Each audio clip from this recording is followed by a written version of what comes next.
أعوذ بالله من الشيطان الرجيم.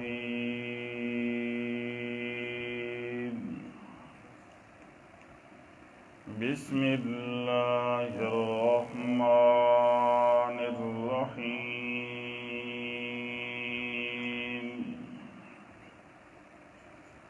قل إن كانت لكم الدار الآخرة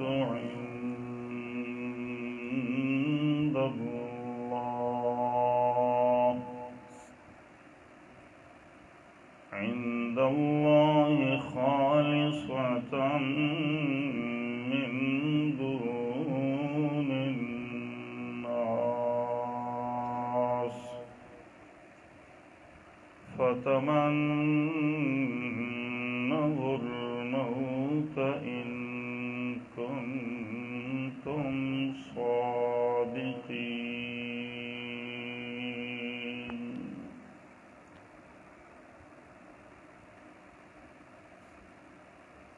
کل کے درس میں چھٹے خطاب کا بیان تھا جو ان کی خباثتوں کا نچوڑ تھا.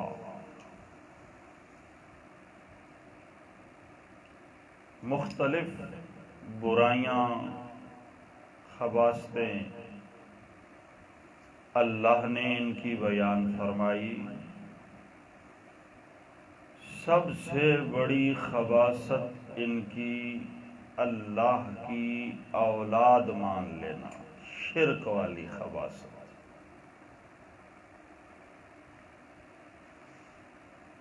اور اللہ کی کتاب سے، اللہ کے محبوب کی سنت سے منہ موڑ کے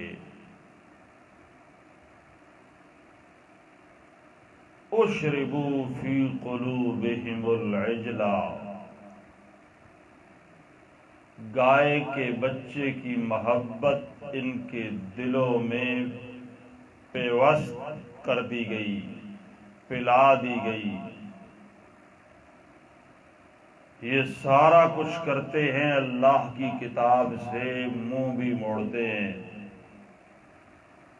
محبوب کی نبوت کا انکار بھی کرتے ہیں، اللہ کی آیات سے اعراض بھی کرتے ہیں، اور دعویٰ بھی کرتے ہیں کہ ہم ایماندار ہیں. اللہ نے فرمایا ایسا ایمان تو انتہائی برا ایمان ہے جو تمہیں حقیقت سے دور کر دے اور کہیں دور جہنم کے گڑھے میں اور وادیوں میں لے جائے.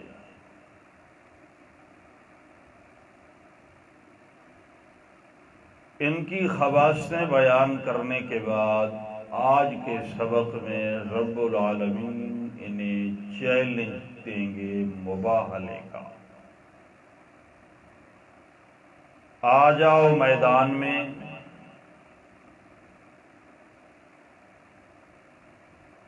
اور ہمارے ساتھ مباہلہ کر لو.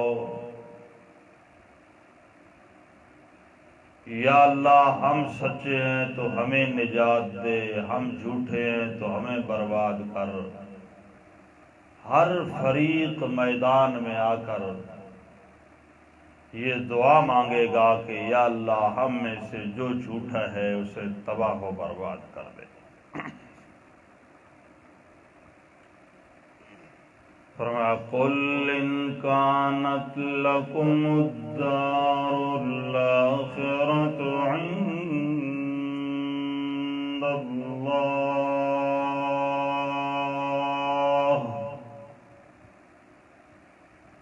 فرما دیجئے میرے محبوب پیغمبر اگر ہے تمہارے لیے آخرت والی حویلی اللہ کے ہاں خالص، من دون الناس،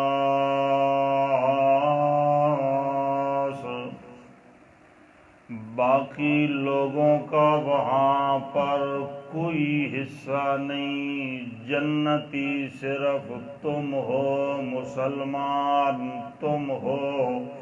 تمہارا دعویٰ بھی یہ ہے کہ جنت میں سوا ہمارے کوئی نہیں جائے گا۔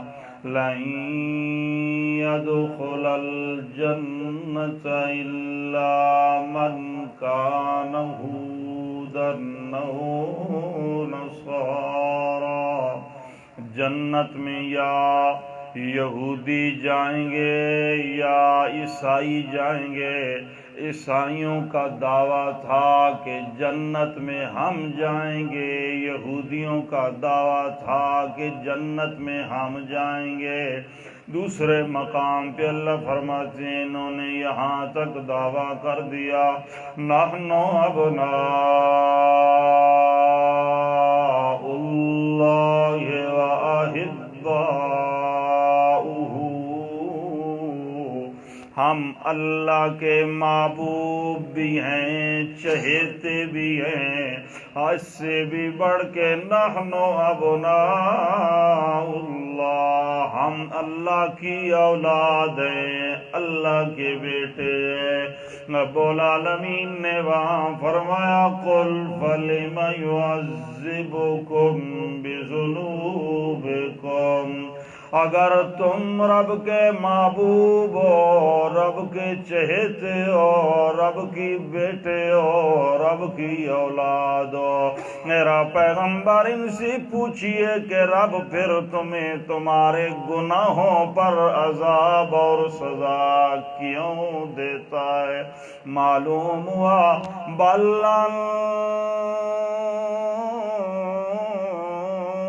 انتم بشر ممن خلق، تم اللہ کی مخلوق میں بشر کا مقام رکھتے ہو، رب کا بیٹا کوئی نہیں، تمہارا بیٹا ہونے والا دعویٰ بالکل جھوٹا ہے، نرا فراڈ ہے۔ بل انتم بشر، تم انسان ہو، اور انسان بن کے رہو، رب کے بیٹے ہونے کے دعوے دار نہ بنو۔ یہاں ان کا دعویٰ یہ ہے کہ ہم نے جنت میں جانا ہے، سوا ہمارے دوسرا جنتی۔ ان کا بھی طرز یہی ہے کہ سوا ہمارے دوسرا جنتی کوئی نہیں۔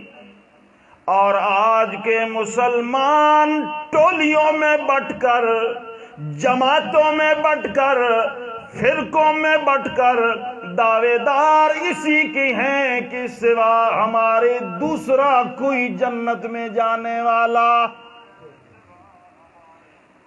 فرمایا میرا پیغمبر ان سے پوچھئے اگر آخرت والی حویلی، اتنی بڑی جنت، خالصۃ من دون الناس، سوا تمہارے کسی اور کو ملنے والی نہیں، صرف تمہارے لیے تیار کی گئی، پھر رب تمہیں چیلنج دے کے فرماتا ہے فَتَمَنَّوُا الْمَوْتَ،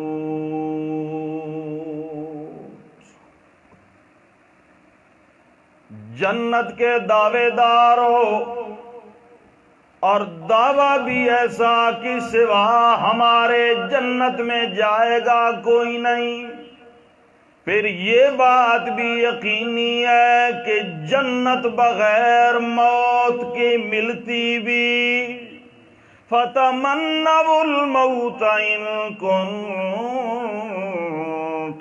صَادِقِينَ، اگر تم اپنے اس دعوے میں سچے ہو کہ سوا تمہارے جنتی کوئی نہیں، تو پھر موت کی آرزو کرو تاکہ مر کے جنت میں۔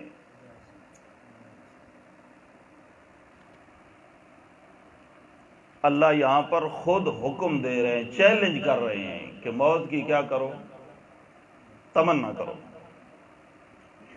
اور حدیث پاک میں ہے اللہ کے محبوب فرماتے ہیں کہ موت کی تمنا، تضاد آ گیا نا، اب اس کو حل کرنا ہے۔ چاہ کے پرے نہیں مارنی کہ حدیث ہے چاہ کے دیوار پہ مار، حدیث کو دیوار پہ مارنا جرم ہے، یاد رکھیں۔ اللہ کسی جھوٹے کی بات جو حدیث کے طور پہ بیان کی گئی اسے دیوار پہ مارا جاتا ہے۔ اللہ کے محبوب فرماتے ہیں لا يتمنين احدكم الموت لضر نزل به، انسان پر جب کوئی مصیبت آ جاتی ہے، کوئی تکلیف آ جاتی ہے، اس تکلیف میں مبتلا ہونے کی وجہ سے انسان موت کی تمنا شروع کر دیتا ہے۔ میں پیغمبر تمہیں وصیت فرما رہا ہوں لا یتمنین احدکم الموت، تکلیفوں سے گھبرا کر کبھی بھی موت کی تمنا نہ کرنا۔ اما محسنا فلعلہ ان یزداد واما مسیئا فلعلہ ان یستعتبا، اگر بندہ محسنا موحدا ایماندار اور موحد ہے، نیک ہے، محسن ہے، پھر فلعلہ ان یزداد، شاید کہ اس تکلیف کی وجہ سے اور زیادہ نیک بن جائے اور زیادہ ایمان پختہ ہو جائے۔ اگر بندہ گناہگار ہے تو فلعلہ ان یستعتبا، ممکن ہے کہ بندہ گناہوں سے توبہ، لیکن موت کی تمنا کرنے کی بالکل بھی اجازت۔ اور دوسری حدیث میں اللہ کے پاک پیغمبر جناب محمد رسول اللہ صلی اللہ علیہ وسلم خود موت کی تمنا کر بھی۔ سیدہ عائشہ صدیقہ رضی اللہ تعالی عنہا فرماتی ہیں میں نے اللہ کے محبوب کا یہ فرمان سن رکھا تھا لا یموت نبی حتی یخیر بین الدنیا والآخرہ، کسی نبی پر تب تک موت آ ہی نہیں سکتی جب تک رب اسے اختیار نہ دے دے کہ میرے پیغمبر دنیا میں رہنا چاہتے ہو یا آخرت میں آنا۔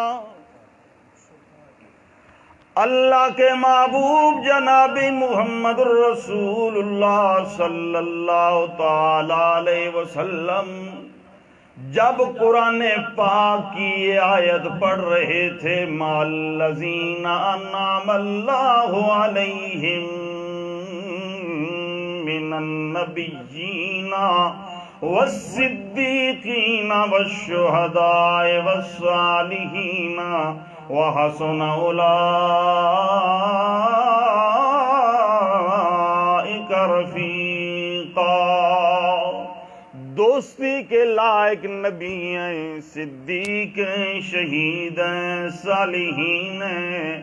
فَظَنَّنْتُ أَنَّهُ خُيِّرَا، اب مجھے یہ گمان ہونے لگا بلکہ یقین ہونے لگا کہ پیغمبر کو وہ اختیار مل گیا ہے، اسی لیے تو بار بار اللہ کا پیغمبر ان لوگوں کی دوستی اور رفاقت مانگ رہا ہے جو آخرت میں چلے گئے۔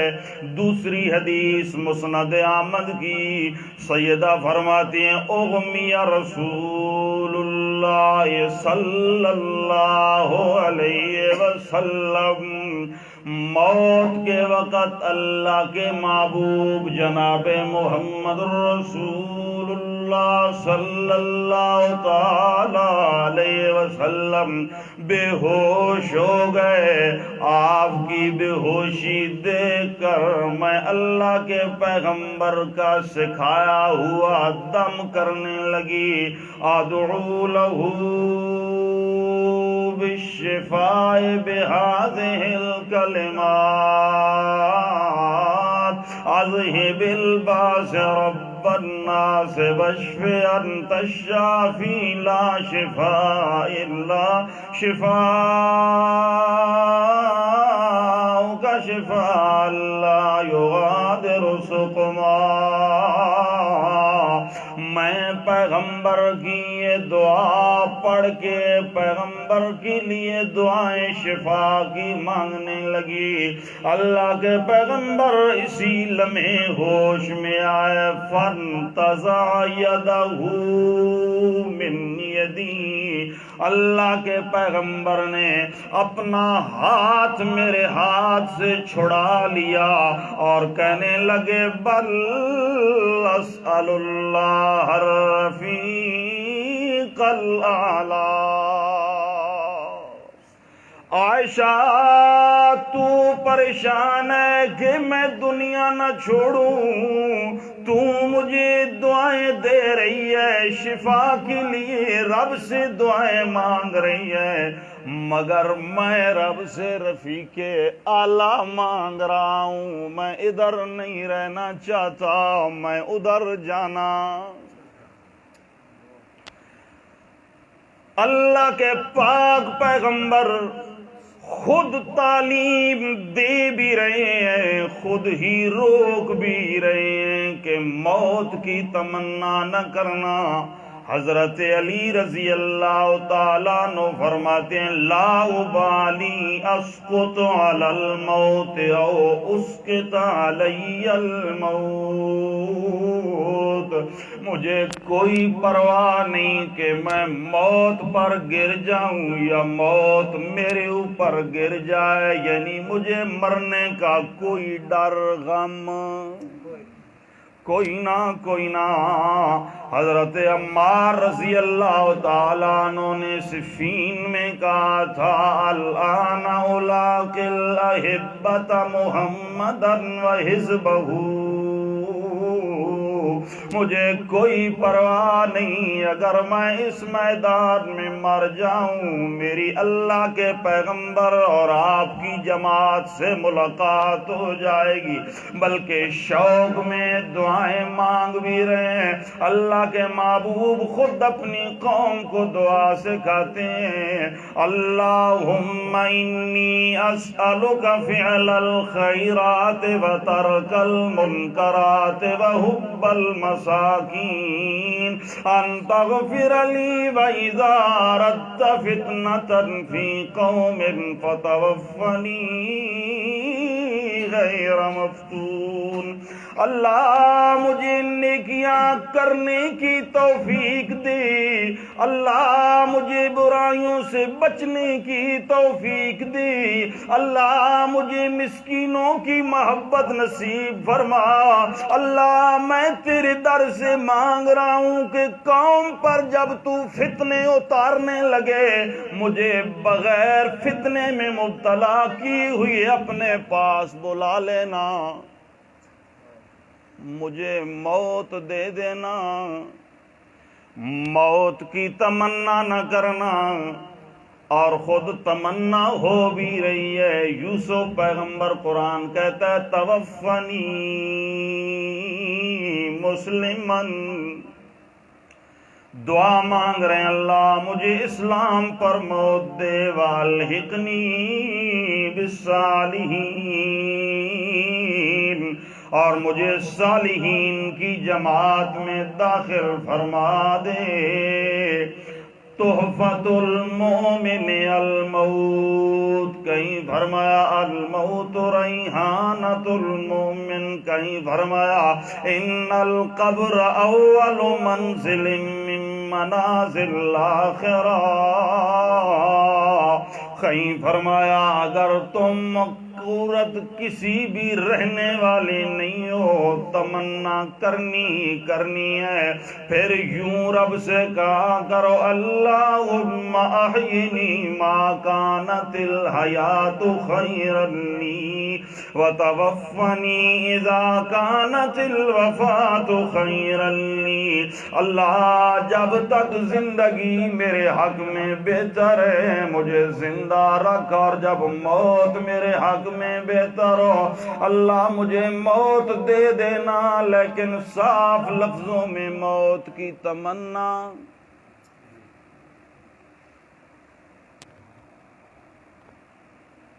اور خود تمنا ہو بھی رہی۔ مطلب یہ ہے اللہ کے محبوب کہہ رہے ہیں کہ زبان سے موت نہیں مانگنی، لیکن دل چونکہ رب کی ملاقات کا شوق رکھتا ہے تو دل سے اگر یہ بات نکل آئے، دل کی چاہت ہو تو اسے روک کوئی نہیں سکتا جی، کیونکہ دل پر بندے کا قبضہ نہیں ہے۔ اللہ کے محبوب صلی اللہ علیہ وسلم اس لیے فرماتے ہیں یا اللہ میں ساری بیویوں کے درمیان حسن سلوک کرتا ہوں، انصاف کرتا ہوں، لیکن میرا دل عائشہ کی طرف مائل رہتا ہے۔ اللہ لا تؤاخذنی فیما لا املک، جو میرے اختیار میں نہیں ہے میرے اللہ اس پر مجھ سے مواخذہ نہ کرنا میرے اللہ۔ دل بندے کے اختیار میں نہیں، دل اگر اشتیاق رکھے، شوق رکھے تو بالکل دل کو تمنا کرنے دے، لیکن زبان سے کبھی موت کی تمنا نہیں کرنی۔ تو یہاں قرآن کہتا ہے تمنا کرو، تو معنی اس کا تمنا کا یہ ہے کہ ادعو بالموت، تم رب سے موت کی دعا مانگو کہ یا اللہ ہم میں سے جو جھوٹ ہے اسے تباہ و برباد کر دے، اسے موت دے دے، میدان میں آؤ۔ رب نے یہاں پر یہود کو چیلنج کیا، دوسرے مقام پر رب العالمین نے عیسائیوں کو چیلنج دیا۔ عیسائیوں نے دعویٰ کر دیا تھا کہ عیسیٰ علیہ السلام اللہ کا بیٹا ہے۔ رب العالمین نے دلائل سے سمجھایا کہ عیسیٰ خدا کا بیٹا نہیں ہے، عیسیٰ خدا کا بندہ ہے، عبد اللہ و رسولہ، اللہ کا بندہ ہے، اللہ کا رسول ہے۔ اللہ فرماتے میرا پیغمبر دلائل سے میں نے واضح کر دیا۔ اس کے بعد فَمَنْ حَاجَّكَ فِيهِ مِنْ بَعْدِ مَا جَاءَكَ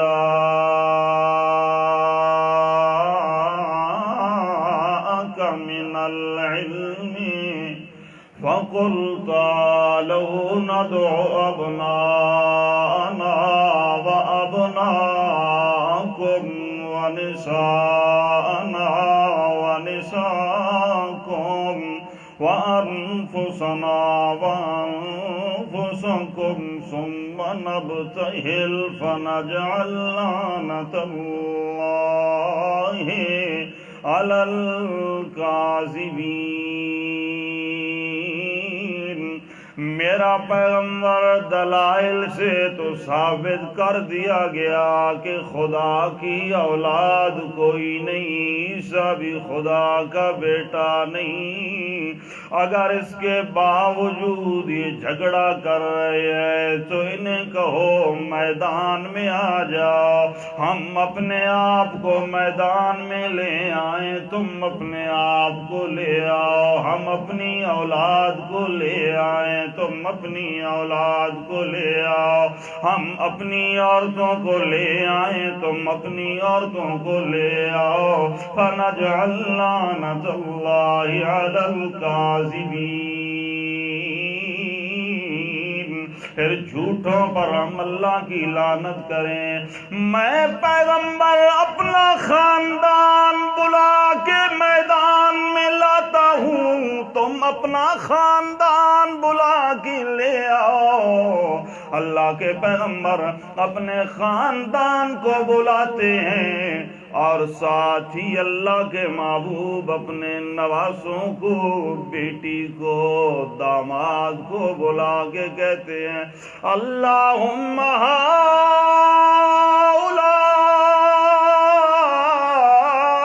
اہل بیتی، اللہ میری دعا ہے کہ میرے نواسوں کو، میری بیٹی کو اور میرے داماد کو بھی. کیا نظر آ گیا یار؟ چھوڑو. اللہ کچھ بھی نہیں کہتا ہے. امام مالک نو ڈنگ مارے جل گیا، تسی بھی جل ہو گیا.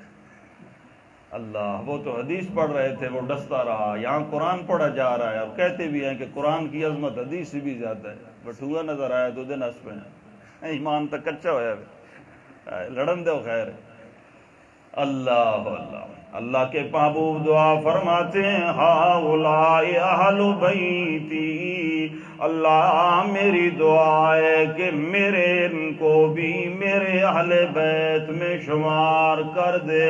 اللہ فرماتے ہیں میرا پیغمبر، یہود نے دعویٰ کیا کہ سوا ہمارے جنتی کوئی نہیں. میں نے مباہلے کا چیلنج دے کے فرمایا میدان میں آؤ، موت کی تمنا کرو. اور عیسائیوں نے دعویٰ کیا عیسیٰ پیغمبر خدا کا بیٹا ہے. میں نے انہیں بھی چیلنج دیا میدان میں آؤ، جھوٹوں پہ لعنت کرو. مکے کے مشرکین نے دعویٰ کیا ہم سچے ہیں، محمد پاک نعوذ باللہ جھوٹے ہیں. میں نے انہیں بھی چیلنج دے کے فرمایا قُلْ مَنْ كَانَ فِي الضَّلَالَةِ فَلْيَمْدُدْ لَهُ الرَّحْمَنُ مَدًّا. میرا پیغمبر فرما دیجئے ہم یا تم ایک فریق ضلالت پر، ایک فریق حق پر. میرا دعویٰ کہ میں حق پر، تمہارا دعویٰ کہ تم حق پر، اور تم اپنے اس دعوے میں سچے ہو. فَلْيَمْدُدْ لَهُ الرَّحْمَنُ مَدًّا. پھر دعا مانگیے کہ رحمان یوں ہی مہلت دیے رکھے حَتَّى يَلْقَى رَبَّهُ وَيَنْقَضِيَ أَجَلُهُ، یہاں تک کہ موت آ جائے، رب کے دربار میں حاضری ہو جائے. حتی اذا رأوا ما یوعدون اما العذاب واما الساعة فسيعلمون من هو شر مکانا واضعف جندا. پھر دعا مانگیے اللہ جو جھوٹا ہے اسے تباہ و برباد کر دے. اب میری مرضی ہے کہ میں جھوٹے کو دنیا میں سزا دوں یا روز قیامت. جو بھی دعویٰ کرتا گیا رب العالمین اسے چیلنج دیتے گئے کہ آ جاؤ، میدان کھلا ہے. میدان میں آ کے جھوٹے کے لیے دعا مانگو یا اللہ ہم میں سے جو بھی جھوٹا ہے اسے تباہ و برباد کر دے. تین ہی بڑے بڑے گروہ تھے، یہودی، عیسائی، مکے کے. رب نے تینوں کو چیلنج دیا، تینوں نے علیحدہ علیحدہ دعویٰ کیا اور تینوں کو مباہلے کا چیلنج دیا، لیکن تینوں میدان میں نہیں آئے. حضرت ابن عباس رضی اللہ تعالیٰ عنہ فرماتے ہیں اگر یہ جس دن انہیں دعوت دی گئی نا، یوم قال لہم، اس دن اگر یہ دعوت قبول کر لیتے ما بقی علی الارض یہودی الا ماتا، زمین پر کوئی یہودی بھی زندہ نہ رہتا، سارے مر جاتے. لرجعوا، وہ یوں آتے، لا یجدون اہلا ولا مالا، خود ان کی میتیں آتی اور پچھلوں میں نہ ان کے بیوی بچے انہیں ملتے، نہ ان کا مال انہیں ملتا، نہ ان کی اپنی جان بچتی اگر پیغمبر کے مقابلے میں آ جاتا. اللہ، لیکن اس دور میں مباہلہ درست مباہلہ درست وجہ یہ ہے کہ اس دور کے لوگ اور بھی بہت سارے گناہوں میں، جس بات میں مبالغہ ہو رہا ہے اس بات میں اگرچہ بندہ سچا ہے، لیکن اور تو گناہ بندے کے ہیں نا. ہو سکتا ہے کسی اور گناہ کی وجہ سے بندہ اللہ کی پکڑ میں آ جائے، مد مقابل جھوٹا ہونے کے باوجود کیا کہے گا کہ میں کیا ہوں؟ سچا ہوں. میں کیا ہوں؟ اللہ.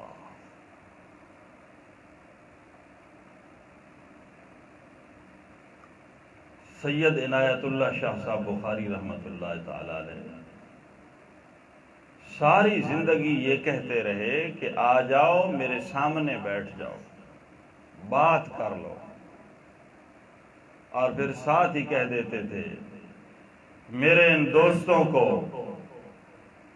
اگر کہا جائے کہ ایک طرف زہر کا پیالہ ہے دوسری طرف عنایت اللہ شاہ ہے، یا تو عنایت اللہ شاہ کے ساتھ بیٹھ کر بات کر لو یا زہر کا پیالہ پی لو. یہ زہر کا پیالہ پینا پسند کر لیں گے لیکن میرے ساتھ کبھی گفتگو.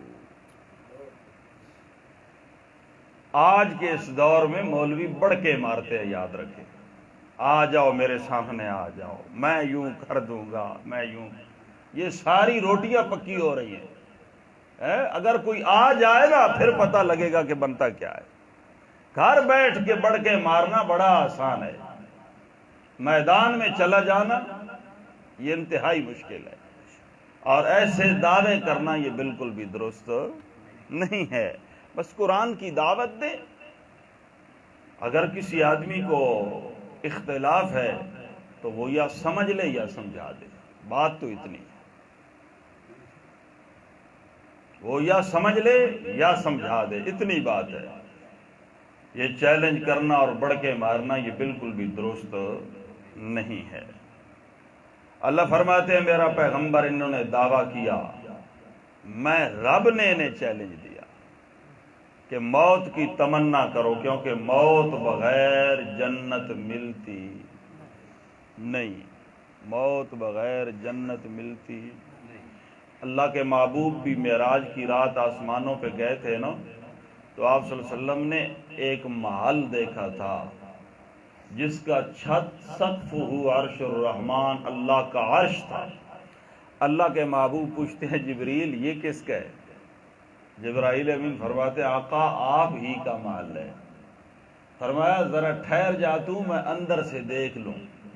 فرمایا نہ، قد بقی لک عمروں کا، ابھی دنیا کے کچھ دن باقی ہیں زندگی کے. جب تک وہ مکمل نہیں ہو جاتے اس گھر میں داخلہ ممکن نہیں. پہلے دنیا کی زندگی مکمل ہوگی، موت آئے گی، اور پھر جا کر اس جنت میں اس مکان میں آپ کو داخلہ ملے گا. تو اللہ فرماتے ہیں موت کی تمنا کرو. سورہ جمعہ میں اللہ تعالیٰ فرماتے ہیں قُلْ يَا أَيُّهَا الَّذِينَ هَادُوا إِن زَعَمْتُمْ أَنَّكُمْ أَوْلِيَاءُ لِلَّهِ مِن دُونِ النَّاسِ فَتَمَنَّوُا الْمَوْتَ إِن كُنتُمْ صَادِقِينَ لَا يَتَمَنَّوْنَهُ أبدا بما قدمت أيديهم والله عليم بالظالمين. قل إن الموت الذي تفرون منه فإنه ملاقيكم. میرا پیغمبر ان کا دعویٰ ہے کہ نحن اولیاء اللہ، ہم اللہ کے یار ہیں، دوست ہیں. تو یار یار سے ملاقات کرنے سے گھبراتا؟ یار کو یار سے ملاقات کرنی ہو تو وہ گھبراتا؟ بلکہ یار تو یار کی ملاقات کے لیے تڑپتا ہے، بے چین رہتا ہے. جس طرح چلاسی کہتا ہے ذاقت الدنیا علینا بالفراق انت ظلام لنا یا اشتیاق نحن فی شوق الوطن فی وسط نار نحن یا موت البدن فی الانتظار رب سے جدائی کی وجہ سے محبوب سے جدائی کی وجہ سے ذاقت الدنیا علینا بالفراق ہم پر تو دنیا تنگ ہو گئی رب سے ملنے کا شوق اس قدر ہے کہ ہم کہتے ہیں ہم تو شوق وطن میں آگ کے اندر جل رہے ہیں اے بدن کی موت ہم تیرے انتظار میں بیٹھے ہیں کہ اس بدن پہ موت آئے گی بدن پہ موت آئے گی تو تب جا کر محبوب سے ملاقات ہوگی حضرت عائشہ صدیقہ رضی اللہ تعالیٰ عنہا فرماتی ہیں اللہ کے محبوب انا لنکرہ الموت آپ تو فرماتے ہیں من احب لقاء اللہ احب اللہ لقاءہ جو بندہ اللہ کی محبت کا شوق رکھے اللہ کی ملاقات کا شوق رکھے اللہ اس کی ملاقات کا شوق اور جو بندہ رب کی ملاقات سے ڈرے مکروہ سمجھے برا سمجھے رب اس کی ملاقات کو بھی اچھا اور ہم نکرہ الموت فطری طور پر موت کو پسند عادت ہے نا بندے کی اللہ کے محبوب فرماتے ہیں عائشہ یہ فطرت ہے اور فطرت کو روک کوئی نہیں سکتا جب اللہ کے فرشتے آتے ہیں مومن بندہ بشر برضوان اللہ و کرامتہ اس کے سامنے اللہ کی رضا اس کی عزت احترام اور جنت کی نعمتیں یوں سامنے کی جاتی ہیں کہ وہ ساری دنیا کو چھوڑنے کے لیے تیار اور جو بندہ کافر ہوتا ہے اس کے سامنے